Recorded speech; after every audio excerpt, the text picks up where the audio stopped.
ప్రహ్లాద జననం. ప్రహ్లాదుడు రాక్షస బాలులతో ఇంకా ఈ విధంగా అంటున్నాడు.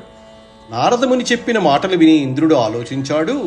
తాను కూడా విష్ణుభక్తుడు కాబట్టి ఆ భక్తి బంధుత్వం వల్ల మా అమ్మకు నమస్కరించి ప్రదక్షిణం చేసి విడిచిపెట్టి స్వర్గలోకానికి వెళ్ళిపోయాడు.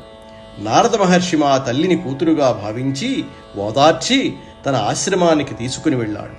అమ్మా, నీవు పరమ పతివ్రతవు. నీ కడుపులో మహాభక్తుడైన ఒక బాలుడు పెరుగుతున్నాడు.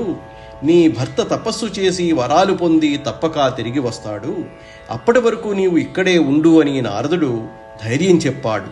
అందుకు మా అమ్మ సరేనని ఒప్పుకొని తన కడుపులో ఉన్న కుమారుని క్షేమం కోరుకుంటూ నారద మహర్షికి సేవలు చేస్తూ ఉండేది. అప్పుడు ఆమె గర్భంలో ఉన్న నన్ను మనస్సులో పెట్టుకుని స్వచ్ఛమైన జ్ఞానాన్ని ధర్మాన్ని ఉపదేశించాడు. మా తల్లి అంతా విన్నది.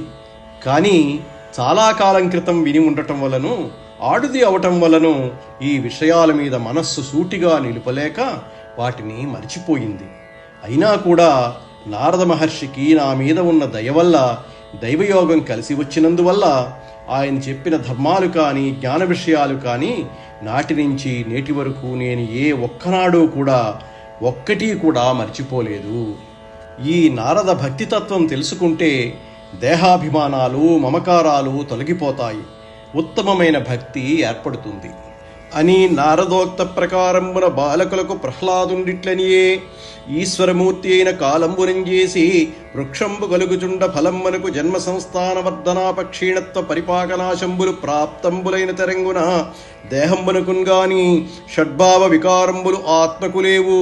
ఆత్మ నిత్యుండు, క్షయరహితుండు, శుద్ధుండు, క్షేత్రజ్ఞుండు, గగనాదులకు ఆశ్రయుండు, క్రియాశూన్యుండు, స్వప్రకాశుండు, సృష్టిహేతువు, వ్యాపకుండు, నిస్సంగుండు, పరిపూర్ణుండు, ఒక్కండు అని వివేక సమర్థంబులగు ఆత్మలక్షణంబులు 12 ఎరంగుచు దేహాదులందు మోహజనకంబులగు అహంకార మమకారంబులు విడిచి పసిండిగనులు గల నెలవున విభ్రాజమాన కనకలేశంబులైన పాషాణాదులందు పుటంబు పెట్టి వహ్నియోగంబున కరంగన్ ఊది హేమకారకుండు పాటవంబున హాటకంబు వడియంబంగి ఆత్మకృత కారణంబుల ఎరంగిడి నేర్పరి దేహంబునందు ఆత్మస్థితి కొరకు అయిన ఉపాయంబునం చేసి బ్రహ్మభావంబు పడయు మూల ప్రకృతయు మహదహంకారంబులను పంచతన్మాత్రంబులు ఇవి 8 ప్రకృతియుణంబులనియు కర్మేంద్రియంబులైన వాక్ పాణి పాద పాయు ఉపస్తంభులను జ్ఞానేంద్రియంబులైన శ్రవణ నయన రసనాత్వఘ్రాణంబులను